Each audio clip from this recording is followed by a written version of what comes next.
Aí, estamos gravando.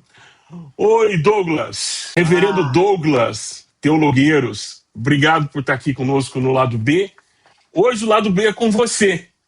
Coisa boa. Deu certo. Aleluia. Glória a graças a Deus. Deus. A ele Graças glória a a Deus. Deus. Obrigado por estar aqui com a gente.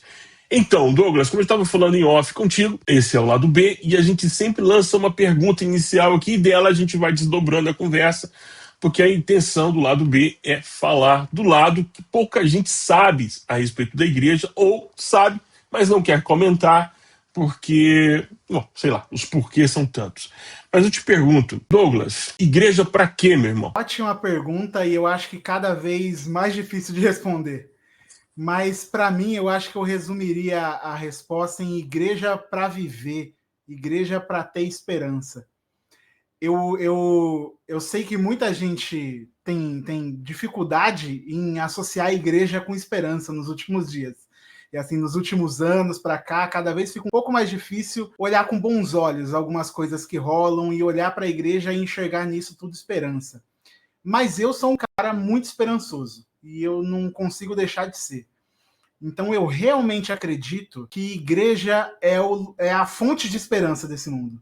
Então, aonde que a gente vai para buscar esperança em meio ao caos? Onde a gente vai para buscar alegria? Onde que a gente vai quando tudo está bagunçado e a gente não sabe para onde que esse mundo vai e o que, que eu devo fazer e qual é o meu lugar nisso tudo? Para mim, o espaço em que as pessoas devem ir para encontrar esperança, paz e alegria é a igreja. E pensando na igreja como esse corpo de Cristo. Se Cristo é essa fonte de esperança, a igreja precisa ser o lugar para qual as pessoas vão para poder beber e encontrar esperança. Quando tudo está confuso, quando tudo está bagunçado, eu deveria poder encontrar numa igreja um lugar para poder me descansar e ter fé e ter paz de que as coisas vão ficar bem. Que a mensagem que a igreja tem é a mensagem de maior esperança de todas, de que não importa o que vai acontecer, de não importa como as coisas estão, de não importa o que está rolando, no final tudo vai ficar bem. No final, Cristo resolve todas as coisas. No final, todas as injustiças desse mundo são resolvidas e são resolvidas da forma justa mesmo. Então, para mim, igreja é para viver. Como que eu vivo em um mundo que cada vez vai me parecendo mais difícil? É indo para a igreja, é bebendo da esperança que ela tem para me dar. Acho que tá mudo, eu não tô te ouvindo. Agora, vou te fazer duas perguntas em uma. Um dois Uhum, por um. Deu a louca no gerente. Você falou que igreja é um lugar, certo? uhum. Você falou, a igreja é um lugar de esperança. Aí eu te pergunto, igreja é o local onde a gente se reúne? Te pergunto porque dentro da eclesiologia anglicana, estamos Uhum. falando com um anglicano, todo mundo está vendo, estamos falando com um pastor anglicano, não é possível que você não percebeu que é um pastor anglicano. Não é possível que até agora você não tenha percebido. Estamos falando com um pastor anglicano. E dentro da eclesiologia anglicana, como é essa ideia da igreja? A igreja como local Uhum. de culto, relacionamentos, como é isso? Ótima pergunta. Para nós, igreja não é o local. Tanto que a gente tem o termo que a gente usa tradicionalmente para chamar o local, que é a paróquia. A paróquia, você tem paróquia e você tem a diocese, que são a região geográfica dessas paróquias e tudo mais. Então, assim, igreja é o corpo de Cristo para nós. E acho que para nós anglicanos, até da forma mais aberta que se pode ser. Porque a gente abraça, enquanto igreja, enquanto corpo de Cristo, todos aqueles que professam Cristo como seu Salvador. Então, desde nossos irmãos, outras igrejas protestantes, presbiterianos, batistas, não denominacionais, até como nossos irmãos católicos, ortodoxos, todos eles formam uma só igreja. Existe uma igreja, que é o corpo de Cristo, cujo Cristo é a cabeça desse corpo. E a gente usa informalmente esse termo igreja para as nossas paróquias locais, mas igreja é o corpo de Cristo, é todo mundo se reunindo em nome de Cristo para falar da fé, para servir os sacramentos, para poder obedecer aquilo que Cristo falou. Isso é igreja, não o nosso local. Claro que informalmente a gente acaba fazendo isso, porque culturalmente a igreja se tornou, nós vamos à igreja, nós vamos para a igreja, mas igreja é esse corpo de Cristo que corresponde a todo Uhum. mundo que se reúne em suas várias localidades e das suas variadas formas, né? Ok. Aí você me fala, pô, já que igreja é o local onde nós buscamos esperança. Eu também concordo.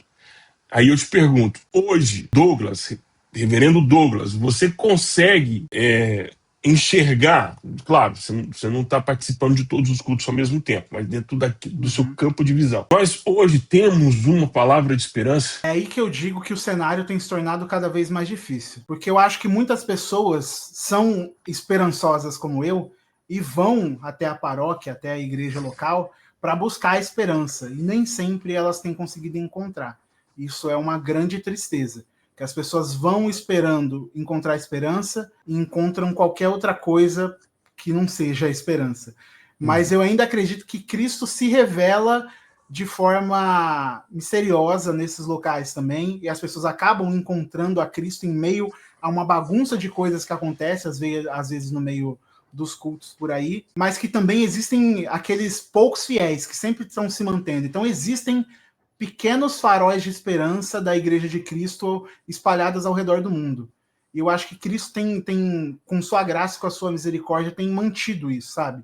Que as pessoas conseguem encontrar esperança mesmo em meio a esse cenário tão difícil. Mesmo em meio a lugares que você não acha que encontraria, mas que Cristo consegue fazer com que as pessoas encontrem esperança lá. Tem se tornado mais difícil? Tem. Mas eu acho que ainda é o melhor lugar para se encontrar isso. No momento da nossa gravação agora, nós estamos passando pelo pós-chacina na operação da Polícia Civil, da Polícia Militar no Rio de Janeiro. No momento da nossa gravação agora, esse é o foco. Eu vi algumas postagens e algumas mensagens, algumas coisas assim, de alguns líderes religiosos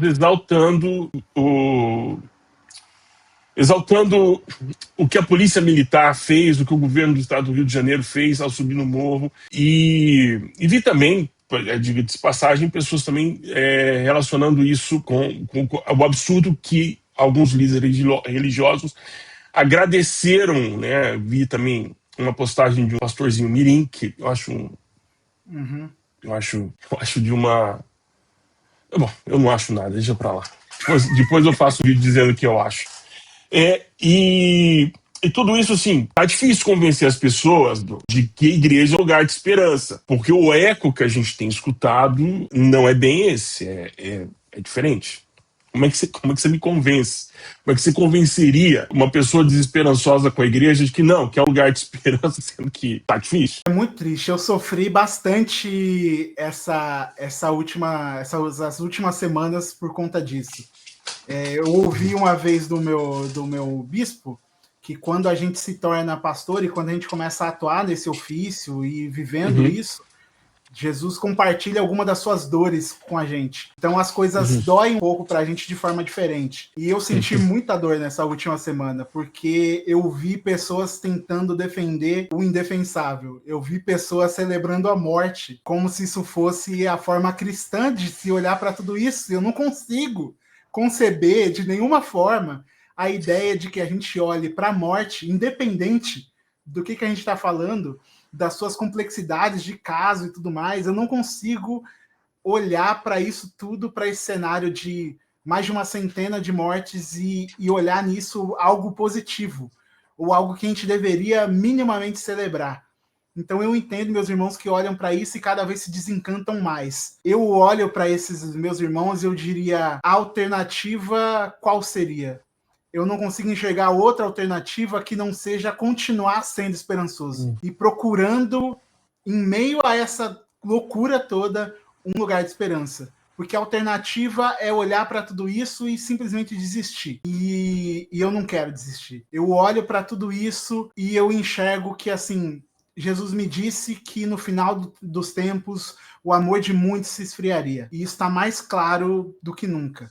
O amor de muitas pessoas estão se esfriando. Mas essa é a minha oração. Essa tem sido a minha oração. Porque eu entendo que essa é uma profecia de Jesus em que muitos, não o amor esfriando, não porque deixassem de amar a Jesus, mas por não ter mais esperança nele, né? me lembro do texto de Hebreus, no capítulo 10, que o autor ou autora do livro de Hebreus diz: olha, eu estou pedindo para que vocês se recordem, lembrem do que vocês viveram no passado, que vocês recordem e experimentem o que vocês estão vivendo hoje, mas também lancem um olhar para a esperança que está no futuro. E aí até diz: olha, Jesus também sofreu, Jesus também padeceu na cruz, no capítulo 12, mas ele perseguiu esse propósito, ele cumpriu essa sua missão, olhando para o futuro, não olhando só para o presente. Então, eu sei que eu repito isso como um mantra para mim, porque eu preciso dizer isso todos os dias, porque é desalentador tudo que a gente está vendo. E era uma pergunta provocativa mesmo, porque como encontrar esperança com tanto discurso de ódio, com tanta pauta que não é a nossa pauta. Existem pautas que nunca foram nossas. Aham. Para contextualizar, eu cresci, eu nasci para Cristo numa igreja batista, cresci, me formei, pastoreei, sou membro de uma igreja batista. Aqui na Espanha, eu sou membro de uma igreja independente, mas continuo sendo membro de uma igreja batista no Brasil. Então, por mais que as pessoas neguem e não queiram, mas eu sou batista, por favor, acreditem. E aí, apesar dessa minha confissão de fé, com essa minha confissão de fé, eu não me lembro, desde a minha conversão, que a pauta do púlpito não tenha sido pauta do evangelho.